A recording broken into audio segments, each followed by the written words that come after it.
Seigneur Jésus, sauve-moi parce qu'il va me tuer.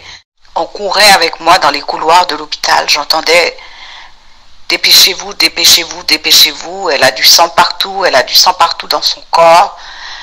Mais je ne comprenais rien de ce qui se passait, de ce qui m'arrivait. Le Seigneur, j'ai senti la chaleur, la présence de Dieu. Et je ne sais plus, je ne peux plus rien vous dire. Qu'est-ce qui s'est passé après? Qu'est-ce qui s'est pas passé? Je sais que je suis restée 16 jours dans un coma. 16 jours dans un coma, vous comprenez? 16 jours dans un coma.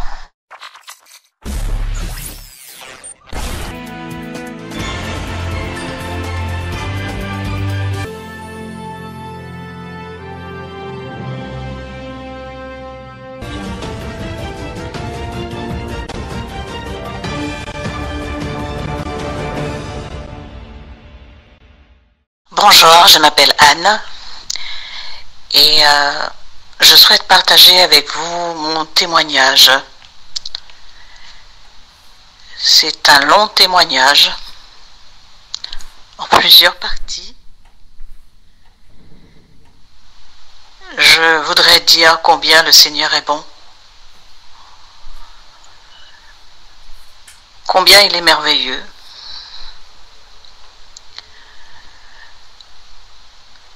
Combien il ne ressemble pas à un homme,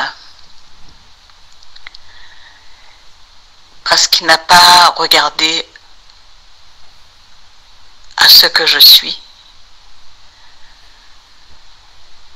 pour venir me chercher, pour me sauver.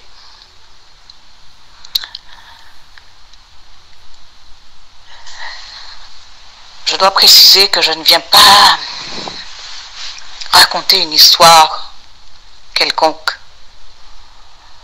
Je viens raconter mon vécu. Et ce vécu m'a rapproché davantage du Seigneur et m'a permis à vraiment prendre conscience de qui il était, de qui il est et de qui je suis.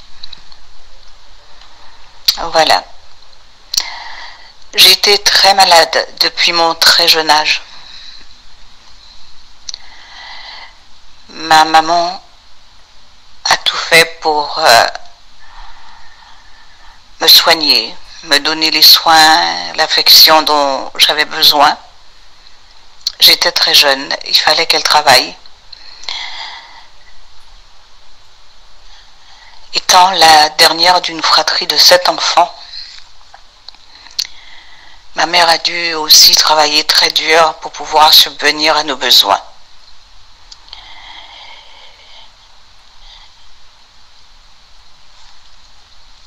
J'ai raté une année de classe, donc je suis restée une année sans aller à l'école, parce que je ne pouvais plus marcher. J'avais vraiment des douleurs articulaires très pénibles. C'était très douloureux. Donc il fallait que je reste à la maison.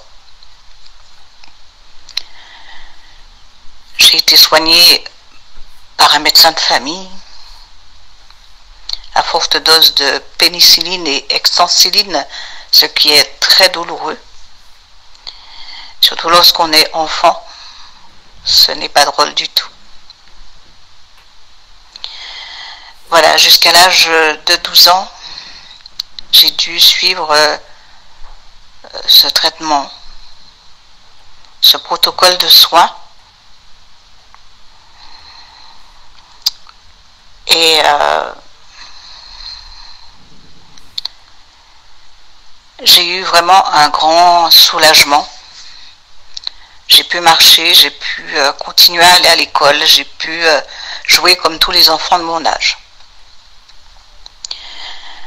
J'ai grandi. Et comme tout un chacun, j'ai vaqué à mes occupations, j'ai appris un métier, j'ai eu un enfant. Et en 2006, plus précisément alors que je vaquais à mes occupations, j'avais souvent la tension artérielle très haute. Mais étant donné que dans ma famille, c'était chose courante, je n'ai pas voulu en fait m'embêter plus avec ça. Donc je voyais comme ça un médecin qui m'avait donné des médicaments, sans plus. Mais un jour, j'ai changé de médecin et ce médecin m'a dit non, non, vous ne pouvez pas rester comme ça. Et il m'envoya voir un spécialiste. Il passa la main donc à un spécialiste, un cardiologue. Et à cause de ces fortes poussées de tension, je suis partie voir ce cardiologue. Et quand je suis arrivée voir ce cardiologue, il a mis des électrodes sur ma poitrine et il m'a regardé d'un air vraiment affolé, paniqué. Et je ne comprenais pas. Il m'a dit, mais vous vous sentez bien? J'ai dit oui, je me sens bien, à part que j'ai un peu mal à la nuque. Il m'a dit, mais vous savez que vous êtes à 26 de tension? J'ai dit, pardon? Il m'a dit, oui, oui, vous êtes à 26 de tension, mais c'est dangereux. Donc il m'a dit, écoutez, vous allez vous reposer un moment et je vais reprendre votre tension. Je ne sais pas si c'est parce que vous avez marché. Je vais attendre un peu et on va reprendre votre tension, sinon vous allez devoir être hospitalisé en urgence. C'était l'année 2006. Et bon, ça commençait déjà à me contrarier parce que je ne voulais pas qu'il me mette en arrêt de travail. Et après être resté allongé 1 heure de temps, il a repris ma tension et la tension était toujours aussi élevée. Donc là, il m'a dit non, non, je vais vous donner un bêta-bloquant. Donc il m'a donné un comprimé pour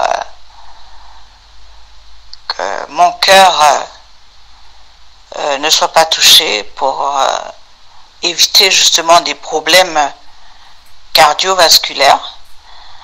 Donc j'ai pris ce médicament et il m'a encore laissé me reposer. Et on a attendu. La tension est descendue à 17, ce qui était quand même toujours très très haut. Et il a appelé sa collègue qui était à côté. Ils m'ont fait des examens, voilà. Ils m'ont fait plein d'examens. Et c'est de là que la médecine a découvert que je souffrais d'un syndrome rare et orphelin. Alors ce syndrome porte le nom de celui qui l'a trouvé, le docteur Takayasu. Bien évidemment, je ne comprenais rien. Je ne savais que penser. Je me retrouvais brusquement propulsée dans quelque chose que voilà, je ne maîtrisais pas. Donc de spécialiste en spécialiste, voilà, j'ai vu plusieurs médecins, j'ai fait des échos Doppler, des angio-IRM, des TEP scans, enfin c'était la valse quoi, voilà. Je me sentais évidemment seule et perdue. En réalité, les médecins disaient que je souffrais d'une occlusion des artères sous-clavières gauche et une occlusion de la carotide primitive droite, c'est-à-dire l'artère principale qui alimente le cerveau. Vous vous rendez compte que je vivais comme ça? Je vivais comme ça et j'aurais pu tomber, mourir à n'importe quel moment, au pied de n'importe qui, en faisant je sais pas quoi, et voilà. C'était quand même très très grave et il fallait vraiment prendre cela au sérieux. Il fallait prendre cela au sérieux. Je risquais vraiment très gros. Donc quand les médecins ont commencé à énumérer tout cela, il est clair que je n'ai pas rigolé. Hein. Là j'ai commencé à paniquer, j'ai commencé à me poser plein de questions. Et je n'avais aucune idée de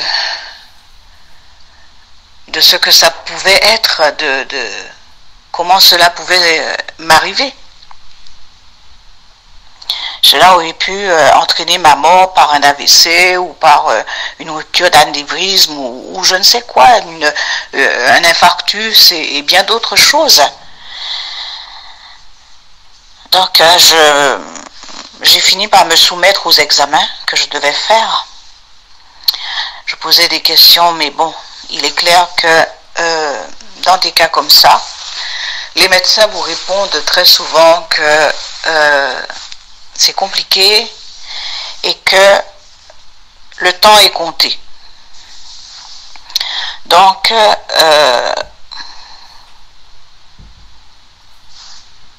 je ne réalisais toujours pas ce qui m'arrivait. C'était assez compliqué, assez difficile. Alors que ce médecin, je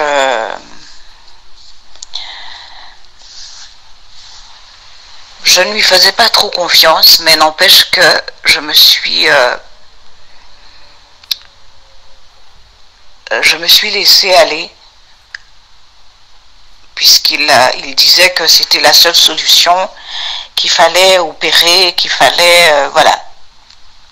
Sinon voilà, ma mort certaine était assurée, quoi. Donc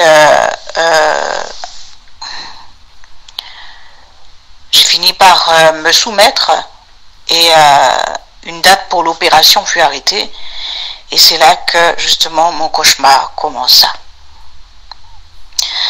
Alors lors de la première intervention chirurgicale dans un grand hôpital, on réalisa un pontage et la lame de mon bras gauche fut touchée et on remarqua une froideur à peine remontée du bloc et dirigée vers la réanimation. Ils s'aperçurent alors qu'il y avait occlusion du pontage et ils me firent redescendre au bloc opératoire. Donc ce même jour, je dus subir 2 opérations. 2 opérations de 8 heures. Donc ça fait 16 heures. Je me sentais mais vraiment malheureuse parce que je voyais que on courait avec moi dans les couloirs de l'hôpital. J'entendais dépêchez-vous, dépêchez-vous, dépêchez-vous. Elle a du sang partout, elle a du sang partout dans son corps. Mais je ne comprenais rien de ce qui se passait, de ce qui m'arrivait. Et je me suis même dit, ça y est, c'est fini pour moi, je suis en train de mourir. Mais c'était beaucoup comment dire, d'agitation. Mais Dieu était là, il veillait, il n'avait pas dit son dernier mot. Donc j'ai été à nouveau opérée alors que je revenais à peine du bloc.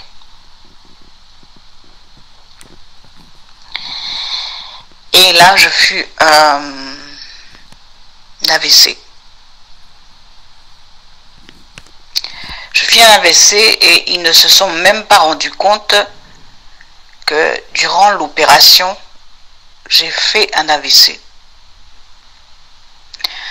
Donc, je suis restée pendant tout ce temps qu'il réparait ce pontage. Alors quand je parle de pontage, je parle d'allogreffe.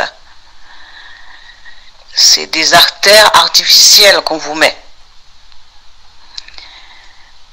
Donc je suis remontée à nouveau et je leur ai dit que j'avais très mal du côté droit de ma tête. Personne ne voulait comprendre, personne n'entendait. J'avais du mal à voir, j'avais l'impression qu'on m'avait donné un coup de poing, comme si un boxeur m'avait boxé, quoi. Et effectivement, l'œil droit était énorme. Et quand je me suis rendu compte que personne ne voulait, ne s'intéressait à quoi que ce soit, ne comprenait pas, n'entendait même pas. Personne ne m'entendait, personne ne voulait m'entendre, personne ne voulait m'écouter. Donc j'ai dû de moi-même insister pour me faire entendre. J'ai insisté pour qu'on comprenne que je suis en souffrance. Et ces médecins ne se rendaient même pas compte que j'avais un œil au beurre noir. J'avais un œil vraiment, j'étais défigurée. En plus de mon bras gauche, qui avait pris une ampleur pas possible, parce qu'ils avaient touché au liquide lymphatique.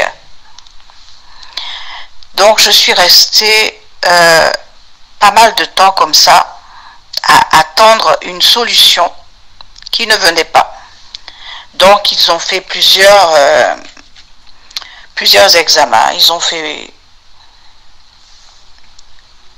plusieurs scanners, hein, que ce soit pour mon bras, que ce soit pour mon œil. Il est clair que j'avais un œdème, hein, puisque l'œil était vraiment énorme et douloureux. Et mon bras gauche qui ne désenflait pas. C'était vraiment tellement énorme que on devait élever mon bras sur des oreillers. J'en avais au moins 3 pour pouvoir poser mon bras dessus. Et un jour que j'étais dans ma chambre, un individu est rentré dans cette chambre. Je ne connaissais pas cette personne. Et la personne ne s'est jamais retournée pour me saluer ni pour me dire quoi que ce soit. Mais cette personne, enfin, je dis cette personne parce que, franchement, moi-même, je ne m'attendais pas à ça. L'individu ou je ne sais pas comment l'appeler, m'a parlé. M'a dit, est-ce que vous croyez que Dieu va vous guérir? J'ai dit, oui, Dieu guérit. Il est le même, il n'a pas changé. Je vous assure que à ce moment-là, ma foi n'était pas au plus haut. Ma foi n'était pas au plus haut à ce moment-là. Mais il s'est passé des choses que moi-même je ne peux pas expliquer. J'avais des paroles, j'avais des réponses, et c'est l'Esprit Saint seulement qui peut intervenir de cette manière. Donc, cet individu ne s'est jamais retourné pour me parler, mais me parlait, continuait à me parler en faisant semblant de nettoyer ma tablette et tout ça. Donc, je n'ai jamais pu voir le visage de cet individu. Et il m'a encore redemandé, vous croyez que Dieu va vous guérir? J'ai dit oui, il va me guérir. Et brusquement, l'individu me dit, c'est ce qu'on va voir, et hop, il a disparu aussitôt qu'il était rentré. Alors là, j'étais, je me suis dit, mais c'est pas possible. C'est quoi? J'ai dit, Seigneur, tu entends? Glorifie ton nom dans ma vie. Glorifie ton nom dans ma vie. Et je me souviens qu'entre-temps, j'avais demandé à ce qu'un pasteur vienne prier. Et ils m'ont dit, vous savez, il y a une chapelle en bas, vous pouvez demander, il y a des prêtres. J'ai dit, non, je veux que ce soit un pasteur qui vienne prier avec moi. Mais je suis quand même descendue dans cette chapelle, je me sentais poussée à y aller. Et je me suis, mais vraiment, j'ai répandu mon âme devant le Seigneur ce jour-là. J'en avais besoin parce que j'étais en souffrance. Non seulement j'étais vraiment en souffrance, mais j'étais seule, abandonnée. Je me sentais vraiment abandonnée de tout le monde. Et je suis restée là, je me suis vraiment...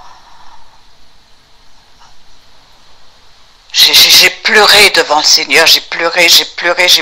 Et j'avais mal, je souffrais parce que personne ne pouvait m'aider. Et donc quand j'ai fini de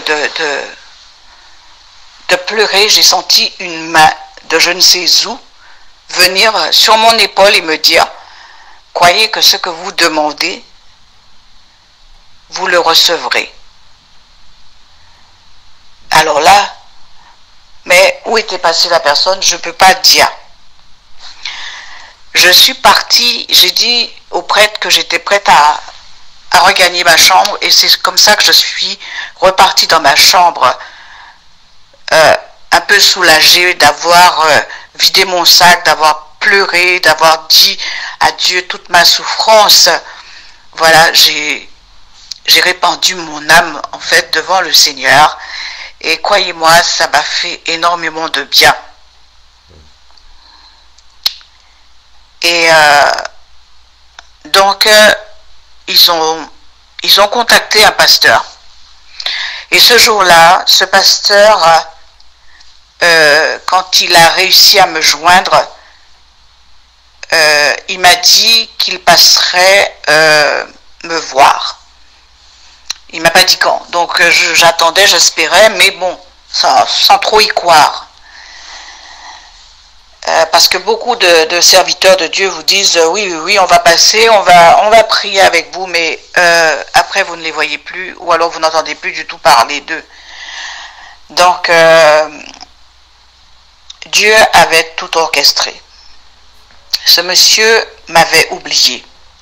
Et quand il est arrivé à Charles de Gaulle, non loin de Charles de Gaulle, l'Esprit de Dieu lui a demandé de faire demi-tour. Et il est revenu à mon chevet. Il m'a cherché dans tout l'hôpital, on lui a dit qu'on ne me connaissait pas. Et il a dit, mais comment ça se fait que je l'ai appelé, il a mon numéro de téléphone, il a mon nom, il a tout, et qu'il n'arrive pas à me joindre, c'est pas possible. Et l'Esprit, il a prié, et l'Esprit de Dieu l'a amené à mon chevet.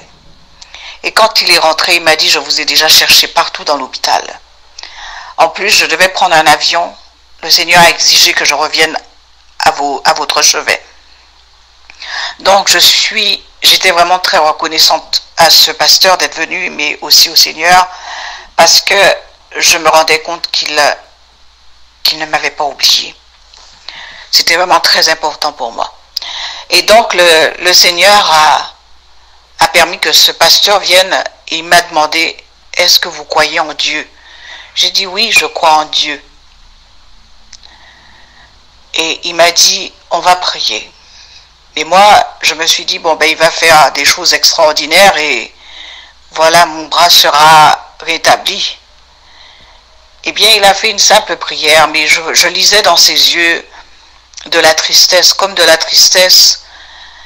En fait, c'était l'amour de Dieu, tout simplement, en action, que je voyais dans ses yeux, quand il a vu dans quel état j'étais, parce que j'étais vraiment dans un sale état, dans un piteux état. Donc il a tenu la main qui était vraiment enflée et gonflée à cause de la lymphe qu'ils avaient touchée et qu'ils m'avaient laissé comme ça. Et nous avons prié. Il m'a promis de revenir me voir. Il est parti. Un matin, je suis dans la chambre. L'infirmière venait de passer faire son contrôle, faire son tour et prendre ma tension, ma température, etc. Et elle voit toujours mon bras en l'air, là, suspendu sur les oreillers.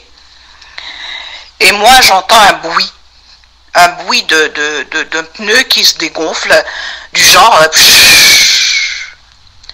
Alors je me dis, mais qu'est-ce que ça peut être? Qu'est-ce que c'est que ça? Qu'est-ce qui a fait ça? Et donc, j'entends dans mon cœur, regarde ton bras. Et je regarde mon bras, je vois que mon bras est redevenu normal. J'ai dit, oh mon Dieu, mon bras est normal, c'est pas possible. Tout à l'heure, mon bras était énorme et là, mon bras est normal. Et je sonne donc et l'infirmière revient, elle me dit, oui, vous avez sonné? J'ai dit oui. J'ai dit, regardez mon bras gauche. Il me dit, qu'est-ce qu'il a, votre bras? J'ai dit, mais regardez. Elle me dit, oula, mais qu'est-ce qui s'est passé? Alors je ne réponds pas tout de suite et elle appelle les chirurgiens, elle appelle tout le monde et tout le monde arrive et tout le monde me pose des questions, mais qu'est-ce qui s'est passé? Qu'est-ce qu'il y a eu? Et moi j'étais là tranquille, paisible en disant simplement, vous n'avez qu'à demander à Dieu. Et ils sont tous sortis de la chambre, ils ne savaient plus quoi me dire.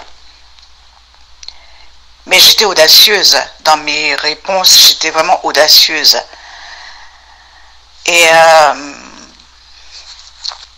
ils sont donc sortis parce qu'ils ne comprenaient rien. Ensuite, il a fallu que je m'occupe de cet œil-là, puisque personne n'avait l'air de s'en occuper. J'ai demandé à ce qu'on me fasse des examens plus approfondis. Donc, je suis partie faire des examens plus approfondis. Depuis le matin, et à 22 heures, la sentence est tombée. Ça faisait déjà 16 jours que j'avais du sang dans la tête et un caillot de sang très gros dans l'artère de l'œil droit. Donc les médecins, là, ils n'en revenaient pas. Ils se sont dit, mais c'est pas possible. Elle parle, elle réagit. C'est pas possible. Donc je suis allée en soins intensifs. Mais j'étais excessivement fatiguée. Et puis il y avait des médecins autour de moi en plus. Ils étaient nombreux à me poser des questions. Et je me disais, mais pourquoi on me pose autant de questions là maintenant alors que je veux dormir? Je suis fatiguée. Ils me disent, mais madame, on ne comprend pas que vous soyez dans cet état-là et que vous puissiez parler, que vous ayez votre raison, que vous soyez là en train de rire, de parler, de réagir, de répondre à nos questions et vous ne semblez pas être une personne perturbée par quoi que ce soit à part votre œil qui vous gêne et vous le répétez assez souvent. J'ai dit oui, c'est vrai que voilà, maintenant que vous savez ce que j'ai, vous savez ce qui se passe,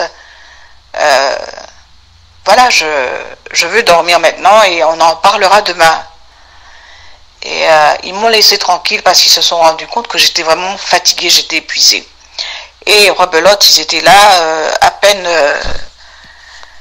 que j'avais fini de faire ma toilette, qu'ils étaient là. Et donc, ils m'ont expliqué que, voilà, le neurologue allait venir me voir et il m'expliquait exactement ce qu'ils avaient l'intention de faire. Et voilà que la chose était très compliquée. Il fallait faire une embolisation. Une embolisation, c'est très dangereux. Je pouvais, pour ceux qui liront mon témoignage, qui écouteront mon témoignage et qui s'y connaissent, ils savent que Une embolisation, c'est par l'aine, c'est une opération qui se fait par l'aine, au niveau de l'aine. Et il faut monter une espèce de caméra et de tout ça pour aller là où il faut enlever, nettoyer ma tête, puisque j'avais du sang dans ma tête, et le caillot de sang qui était resté dans l'artère de mon œil droit, donc il fallait nettoyer tout ça, et il fallait faire vite. Mais le médecin m'a expliqué avant que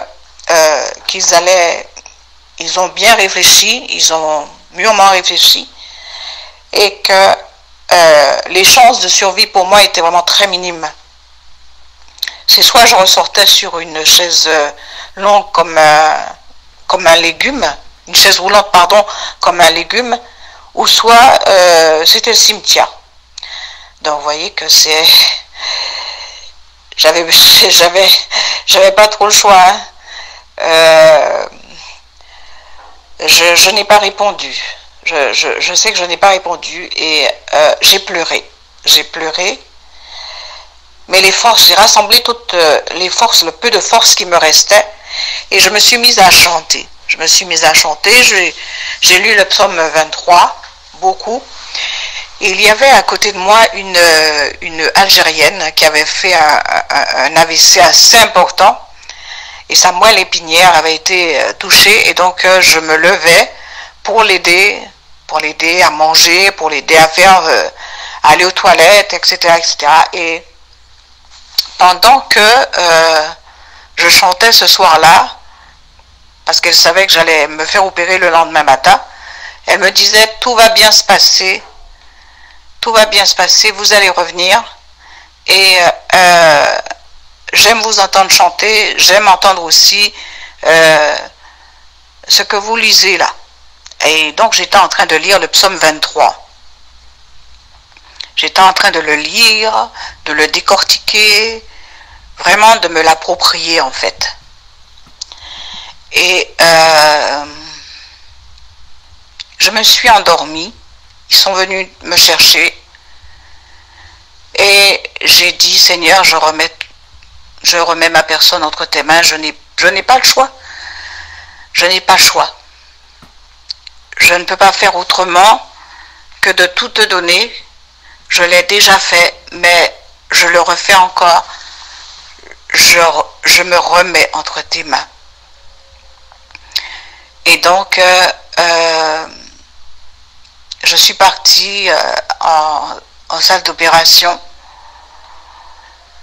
Et je me suis réveillée.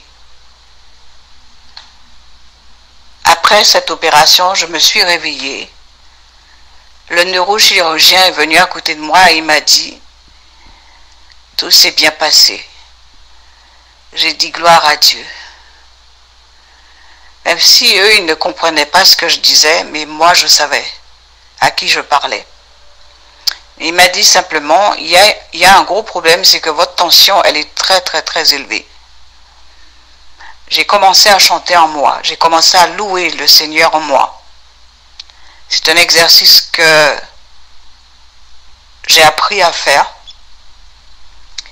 J'ai commencé à louer le Seigneur, j'ai loué le Seigneur. Et il venait à chaque fois voir et il se rendait compte que ma tension descendait. Ma tension redescendait jusqu'à ce que ma tension redescende à 13. J'ai glorifié le nom du Seigneur. J'ai élevé le nom du Seigneur. J'ai béni son nom, son autorité, sa grandeur et sa victoire dans ma vie. Et là, ils m'ont ramené dans ma chambre. Et évidemment, ils m'ont expliqué que c'était une lourde opération et qu'il fallait que je fasse très attention, etc., etc. Je peux vous dire que ça a été dur. Ce sont des détails qui peut-être sont sans signification pour vous, mais ce sont des détails que j'ai vécus douloureusement. Douloureusement parce que à chaque fois, il y avait un problème et il y a beaucoup de petites choses que je n'ai pas pu dire. Il a fallu encore que je sois opérée parce que l'allogreffe qu'on m'avait posée, mon corps le rejetait. Mon corps l'a rejeté en fait. Donc j'étais en train de faire une septicémie. Une septicémie, c'est mon sang qui s'empoisonnait. Donc il a fallu de toute urgence me redescendre au bloc opératoire pour m'ouvrir à nouveau. Donc en l'espace de 2 mois, j'ai été opérée 10 fois. Et quand je me suis réveillée après cette opération, j'ai commencé à tousser, à vomir. J'étais vraiment très mal. Je faisais de grands signes pour qu'on comprenne, mais c'était des jeunes qui étaient là et ils étaient en train de s'amuser avec l'hydroalcoolique justement là. C'était du n'importe quoi, quoi. J'avais beau appeler au secours, j'avais du mal à respirer, j'avais du mal je voyais personne arriver à mon secours et je souffrais, je perdais pied, je comprenais pas ce qui m'arrivait, j'avais du mal à respirer et je ne l'ai dit à personne sur le coup, mais je voyais des êtres transparents et surtout un qui me regardait d'un air méchant, mais vraiment méchant. Et il avait l'air, mais vraiment transparent, que j'avais l'impression que je voyais toutes les veines de son corps, enfin, bref, plein de détails comme ça. Je n'hallucinais pas parce que j'étais vraiment bien réveillée et je voyais tout ce qui se passait, je comprenais tout ce qui se passait autour de moi. Mais je dois signaler que quand je suis redescendue pour être opérée, une dame m'a accueillie au bloc opératoire, chose qui ne s'était jamais passée auparavant. Je suis moi-même personnel soignant. Je n'avais jamais vu ça de ma vie. Cette dame, une blonde, m'a reçue avec bienveillance, avec beaucoup d'amour. Mais je sentais vraiment de l'amour et puis un aura autour d'elle. Je sentais vraiment que il y avait quelque chose de spécial. En plus de ça, elle m'appelle ma chérie. Alors, voilà que je me dis, mais il y a un souci. Le personnel soignant n'a pas le droit de prendre en considération comme ça un patient, à part pour le rassurer, à part pour l'encourager, mais il n'y a pas de rapprochement de corps à corps, comment dire, excusez-moi, je perds mes mots, de familiarité. Donc, ça me paraissait bien bizarre, parce que moi-même je l'ai appris quand j'étais en cours, que voilà, il fallait qu'on soit des professionnels et on n'était pas là pour langer les personnes, les patients. Donc, ça me paraissait mais vraiment énorme. Et elle m'a dit à plusieurs reprises, je prendrai soin de vous, je prendrai soin de vous. Je lui ai dit d'accord. Et quand je me suis réveillée, elle était encore là. Et elle venait à chaque fois jeter un œil sur moi. Ça me commençait ça me perturbait quand même. Hein. Je voyais cette personne que je ne connaissais pas du tout. En fait, les amis, j'étais en train de tousser, au point de ne plus pouvoir respirer. En fait, j'étais en train de faire une embolie pulmonaire.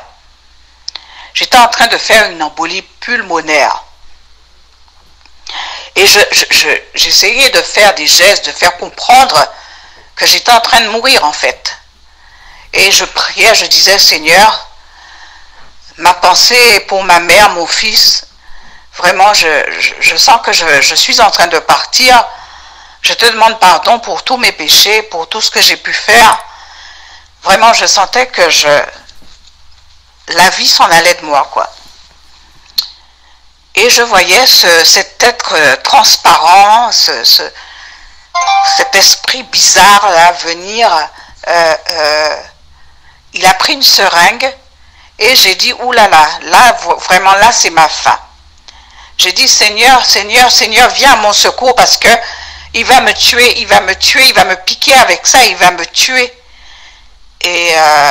c'est de là que j'ai vu cette dame blonde arriver à toute vitesse vers moi.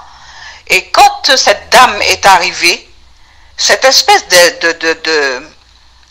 de personnage transparent, que je ne veux pas donner de termes, de mots, j'ai pas posé un nom dessus tout de suite, hein. Je vous assure que j'avais compris que c'était un démon, un mauvais esprit. Mais c'est vrai que je me suis dit, étant donné que je suis en train de souffrir et de passer de vie à trépas, ils vont croire que j'hallucine, quoi. Donc je n'ai rien dit du tout, mais je voyais. Dieu a permis que mes yeux spirituels puissent voir ce qui se passait autour de moi, et ils étaient nombreux. Et donc quand j'ai dit Seigneur Jésus, sauve-moi, sauve-moi parce qu'il va me tuer, cette dame est arrivée avec une force pas possible, elle a bousculé tout, et ce démon a tout lâché et est parti en fuite. Je ne l'ai jamais revu. Tout ce que j'ai entendu, c'est que cette personne qui était le médecin, qui était censé être le médecin qui m'a accueilli dès le départ, qui était le médecin, celui qui vous endort, oh là là, le nom m'échappe, l'anesthésiste, pardon, excusez-moi. Alors l'anesthésiste, c'était elle en fait, puisqu'elle s'est présentée dès le départ, et elle est arrivée en courant, et ce démon, cet esprit, je ne sais pas quoi là, il a tout lâché, il est parti en courant, ils sont tous partis, mais vraiment, et elle est arrivée vers moi, elle m'a dit, je suis là, je prends soin de vous, et elle m'a dit, ne respirez plus par la bouche ma chérie, etc. Et c'est de là que, oh waouh là là, je sais plus, le Seigneur, j'ai senti la chaleur, la présence de Dieu, et je ne sais plus, je ne peux plus rien vous dire. Qu'est-ce qui s'est passé après? Qu'est-ce qui s'est pas passé? Je sais que je suis restée 16 jours dans un coma. 16 jours dans un coma, vous comprenez? 16 jours dans un coma.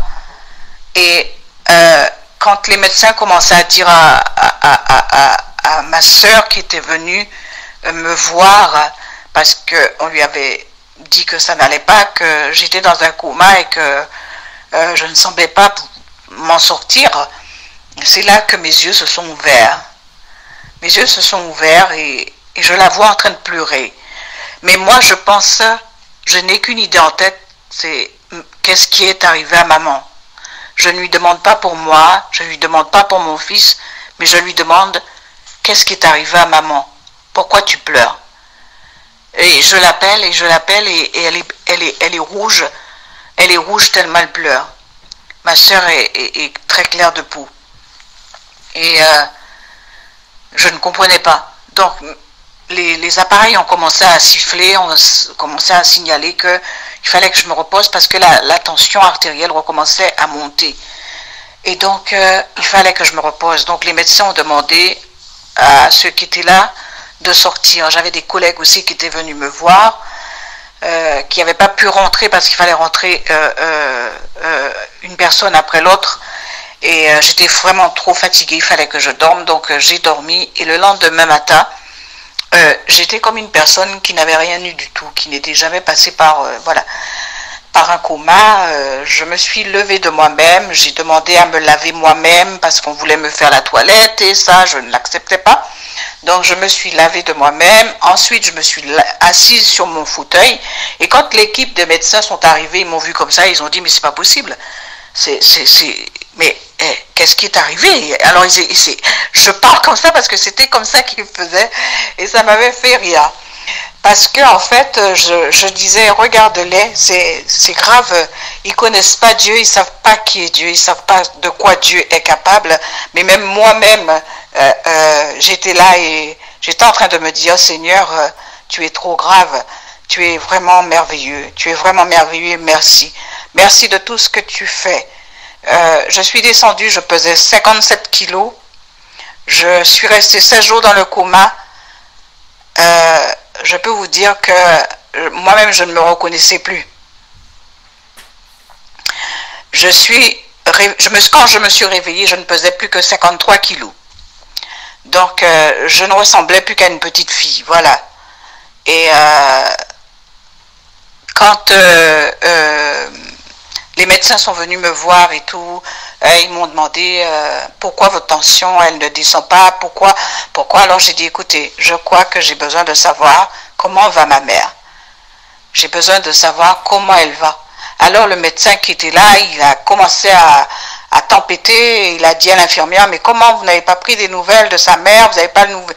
Donc ils ont appelé ma soeur et ma soeur a dit, non, ma maman elle va bien, rassurez ma soeur, dites-lui que ma maman va bien et tout.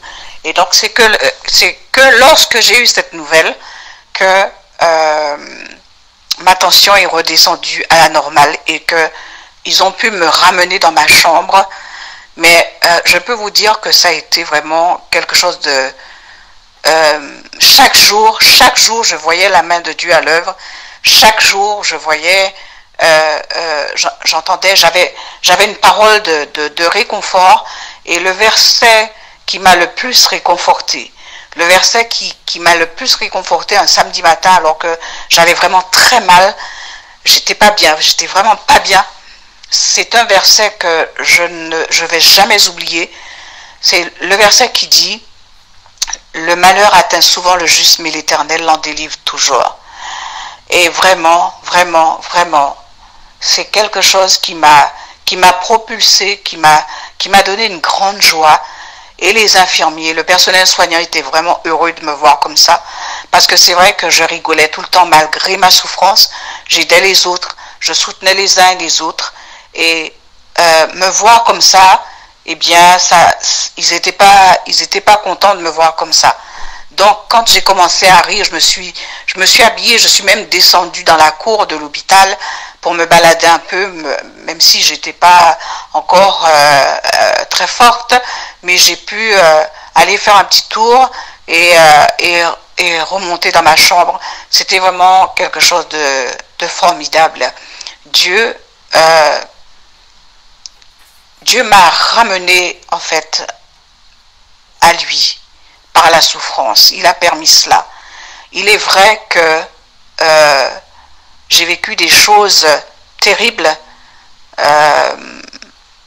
J'ai vécu des choses graves, des choses douloureuses, mais le Seigneur a été là pour me montrer à quel point il m'aime. Et c'est juste merveilleux. C'est juste merveilleux de savoir combien Dieu m'aime. Je ne sais pas si vous en êtes conscient, mais lorsque je lis « Je t'aime d'un amour éternel », c'est pour cela que je te conserve ma bonté. Vous savez, lorsque vous lisez, vous comprenez que c'est la vérité parce que Dieu est la vérité. Mais lorsque vous voyez tout le parcours que j'ai pu faire, seul, avec Dieu, dans ces moments-là, je peux vous dire que ça a été vraiment quelque chose de terrible pour moi, mais je savais que je n'étais pas seul. Je savais que je n'étais pas seul et ça me remplissait d'espoir. Parce que des gens ont voulu m'éteindre. Des gens ont utilisé même certaines personnes de ma famille pour m'éteindre. Il y a un jeune que j'aime beaucoup écouter qui a l'âge de mon fils. Il est vraiment fervent, il est vraiment zélé pour le Seigneur et il dénonce, il encourage, il donne des enseignements. Je l'apprécie énormément, c'est Will Gospel, je l'aime beaucoup. Parce que il a l'âge de mon fils qui lui-même s'est éloigné de la bergerie Et je prie pour que mon fils puisse un jour entendre les messages de William. C'est vrai que c'est un jeune. Il n'a pas toujours, comment dire, la maturité, les mots qu'il faut au bon moment et au bon endroit. Mais il sait parler et nous comprenons très bien ce qu'il dit. Et nous l'aimons beaucoup. Je partage ces vidéos ainsi que les vidéos du frère Armando parce que j'aime beaucoup la vérité. Même quand il s'agit de moi, j'aime la vérité. On appelle un chat un chat. On appelle le péché par son nom. Que ce soit moi, que ce soit pour un autre.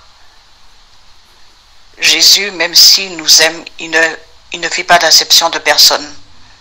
Quand il y a quelque chose à dire, il dit, quand il faut me reprendre, il me reprend. Donc, j'aime ça.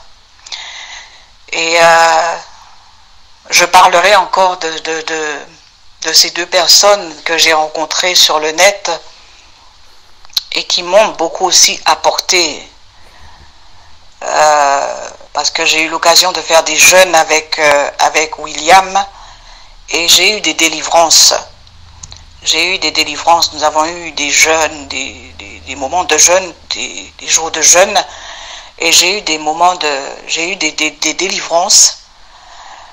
J'ai eu plusieurs délivrances que j'avais, que j'ai eu aussi avant de rencontrer William, parce que j'aime être en la présence de Dieu. J'aime aussi lorsque l'Esprit de Dieu me demande de prendre des jours de jeûne. J'aime obéir. Et au bout du compte, il y a toujours Dieu se révèle toujours, voilà. Dieu se révèle et c'est merveilleux, voilà. Et donc je parlais des personnes qui m'ont fait beaucoup de mal. Et je sais aussi qu'on a, par le biais de membres de cette famille qui me l'a appris, quelqu'un avait enterré une photo de moi, avait mis une photo de moi dans le cercueil de son propre frère décédé. Donc quand ce monsieur a été enterré, j'ai été enterré aussi avec ce monsieur. Et je viens vous dire que tout ce qui m'est tombé dessus là, tous ces moments difficiles que j'ai pu passer, c'est justement parce que l'œuvre de la mort était déjà en train de faire son œuvre, mais le Seigneur n'a pas permis ça.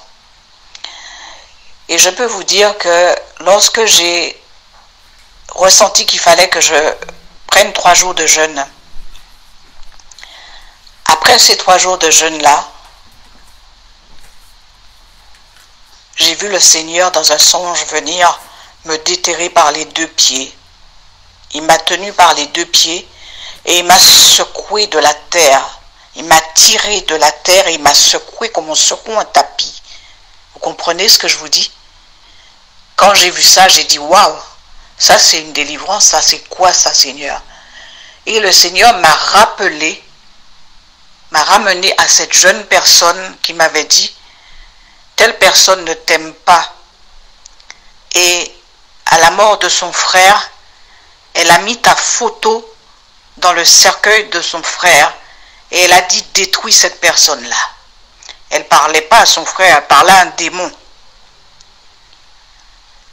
Puisque c'est par là aussi que j'ai commencé à comprendre, en fait, que j'étais rentrée dans dans une maison de sorcellerie, dans une maison où la sorcellerie battait son plein, et que tout avait été mis en œuvre en fait pour me détruire. Mais avant ça, j'ai eu un cancer du sein aussi.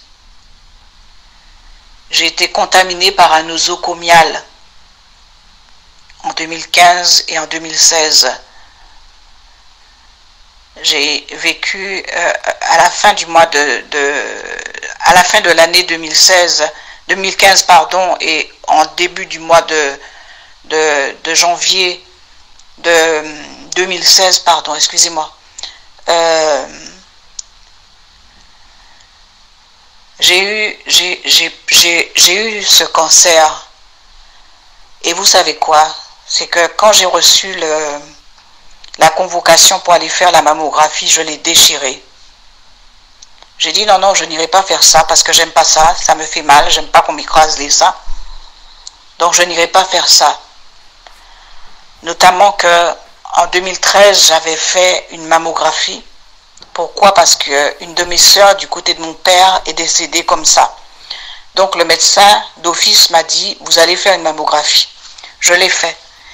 Et là, je reçois une mammographie à aller faire en 2015. J'ai dit non, je ne fais pas ça. Donc j'ai jeté.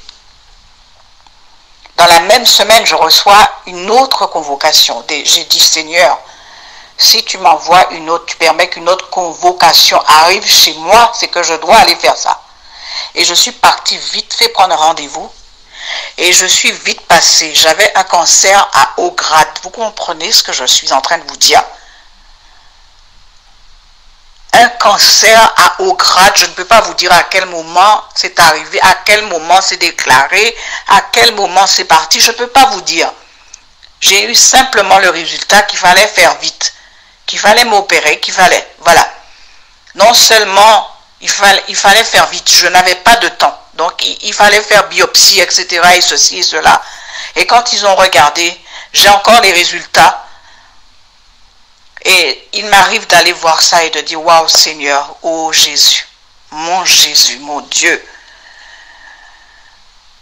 Au jour d'aujourd'hui, personne ne pourra me dire combien j'aime mon Dieu. J'aime Dieu. Je ne dois rien à personne. D'ailleurs, la Bible nous demande de ne devoir rien à personne, si celui de nous aimer.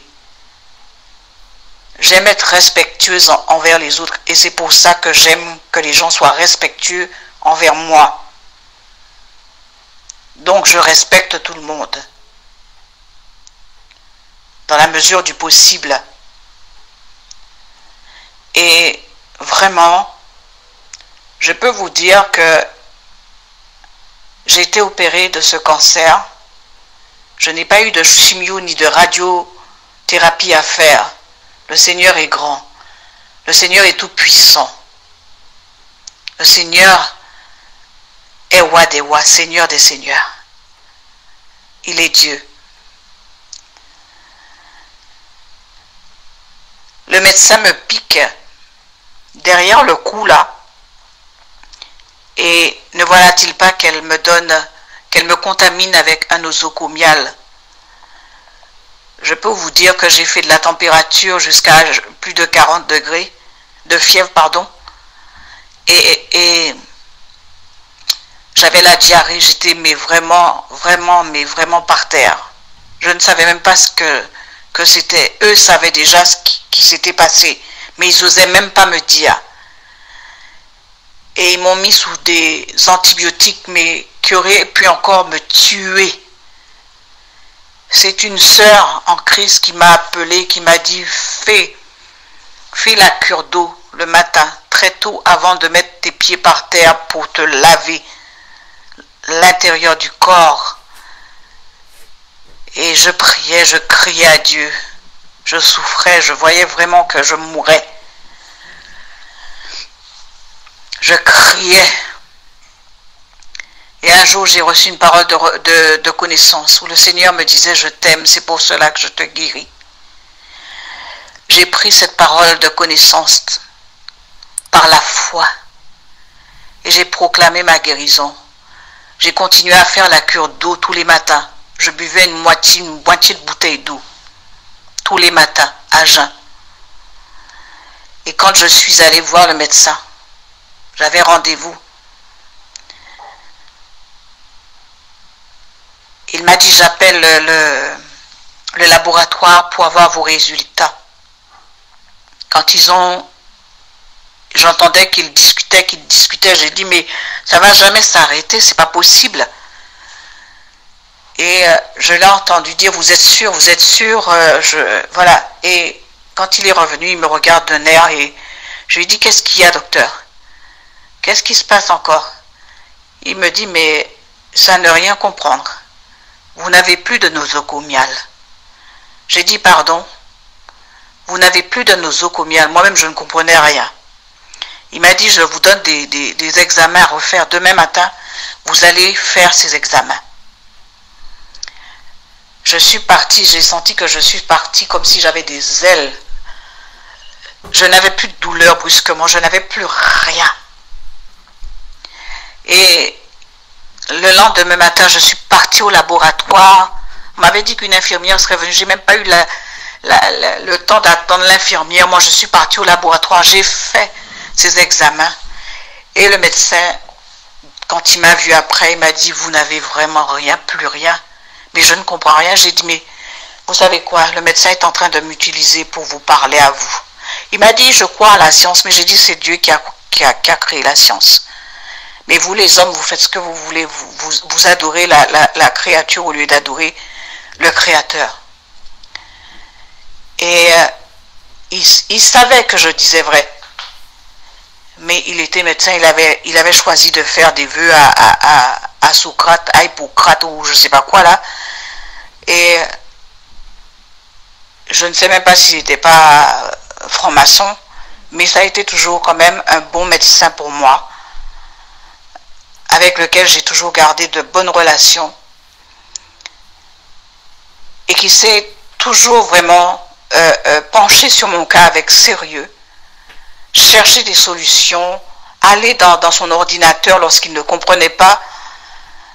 Et vraiment, je crois que Dieu protège cet homme, sa famille, son épouse et ses enfants. Je prie d'ailleurs pour ça, surtout dans ce temps de pandémie-là. Dieu vraiment est Dieu. Mes amis, il est temps de revenir à la bergerie. Il est temps d'arrêter de vous chamailler, de vous disputer inutilement sur les réseaux sociaux. Il est temps de se repentir. Il est temps de vivre dans la sanctification. Il est temps de se mettre à part pour Dieu. Je vous le dis, j'ai les larmes aux yeux. Je suis très émue. C'est avec beaucoup d'émotion que je vous le dis. Remettez vos vies entre les mains de Dieu. Cessez vos désaccords. Cessez de vous faire remarquer sur les réseaux sociaux. Arrêtez vos querelles. Arrêtez vos critiques, vos jugements. Arrêtez tout ce que vous êtes en train de faire parce que vous ne faites pas du bien au corps de Christ. Il y a des personnes qui ne sont pas bien affermies et qui lisent toutes vos bêtises, qui lisent tout ce que vous êtes en train de faire, qui ne glorifie pas Dieu. Tout ce qui est en train de se faire chaque jour, jour après jour. Quand il y en a un qui quitte, c'est un autre qui prend. Quand il y en a un autre qui arrête, c'est encore un autre qui reprend. De grâce, repentez-vous. Repentons-nous et revenons à Dieu, tandis qu'il est prêt, tandis qu'il est temps. La main de l'Éternel n'est pas trop courte pour sauver, ni son oreille trop dure pour entendre. Repentons-nous. Je sais ce que Dieu a fait pour moi. Je sais par quoi je suis passé. Je vous en supplie. Arrêtez La parole de Dieu dit, arrêtez. Dieu dit, arrêtez et sachez que je suis Dieu. Je domine sur les nations. Arrêtez tout ça. Arrêtez toutes vos bêtises. Cherchez un travail, travaillez. Si vous venez sur les réseaux sociaux, encouragez-vous les uns les autres. Arrêtez de vous lancer c'est pas des cailloux que vous lancez, c'est des pierres. Ce sont des pierres. Vous savez que lorsque vous avez sali la réputation d'une personne, lorsque vous êtes allé sur un clocher par exemple avec un oreiller à plumes et que vous avez lâché cet oreiller, essayez d'aller rattraper ces plumes-là. C'est impossible, n'est-ce pas? C'est impossible. C'est ça qu'on fait lorsqu'on salit quelqu'un. J'ai vécu cela. J'ai vécu cela. J'ai été sali, traîné dans la boue. J'ai eu de faux témoignages. Des tissus et des tissus, des kilomètres de mensonges, de tissus de mensonges. Vous ne savez même pas pourquoi les gens peuvent vous haïr, mais c'est parce que très souvent vous avez quelque chose de Dieu en vous. Donc ils vous haïssent. Si vous avez volé quelque chose, remettez, restituez. Si vous avez blessé, demandez pardon.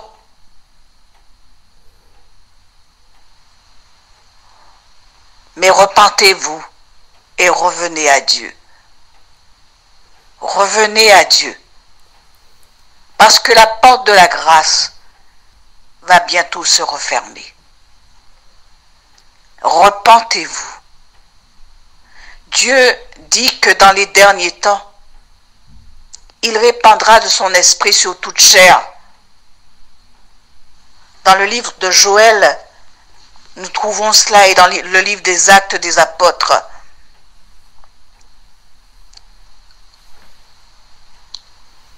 Dieu se révèle à tous. Tous ceux qui sont disposés. Dieu se révèle à nous.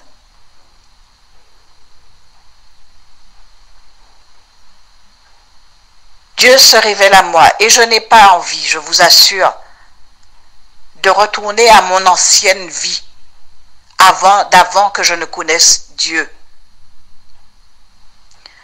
J'avais 28 ans lorsque je suis descendu dans les eaux du baptême, mais malgré ça, je ne connaissais pas le Seigneur. Le Seigneur a permis que je le connaisse dans la souffrance. Il l'a permis.